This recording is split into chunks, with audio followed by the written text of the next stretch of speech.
বৃহস্পতিবার সন্ধ্যায় নিহত শিশুটির মরদেহ সামরিক হেলিকপ্টারে করে ঢাকার সম্মিলিত সামরিক হাসপাতাল থেকে সরাসরি আনা হয় মাগুরা স্টেডিয়ামে। সেখানে যান মৎস্য ও প্রাণী সম্পদ মন্ত্রণালয়ের উপদেষ্টা ফরিদা আক্তার।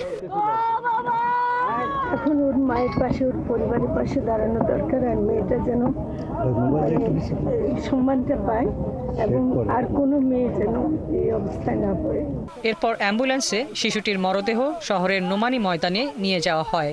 সেখানে সন্ধ্যা 7টার দিকে হয় প্রথম জানাজা। এতে ঢাকা থেকে গিয়ে অংশ নেন জাতীয় নাগরিক পার্টির উত্তরাঞ্চলের মুখ্য সংগঠক সার্জিস আলম সহ দলটির শীর্ষ কয়েকজন নেতা। তাদের সবাইকে গ্রেফতার করেছে এবং আপনারা জানেন যে 90 দিনের মধ্যেই পুরো বিচারিক কার্যক্রম সম্পন্ন করার জন্য ইতিমধ্যেই পদক্ষেপ নেওয়া হয়েছে। এশার নামাজের পর শিশুটির বাড়ি শ্রীপুর উপজেলার জারিয়া গ্রামের কাছে সোনাইকুণ্ডি সরকারি প্রাথমিক বিদ্যালয় মাঠে হয় দ্বিতীয় জানাজা। এরপর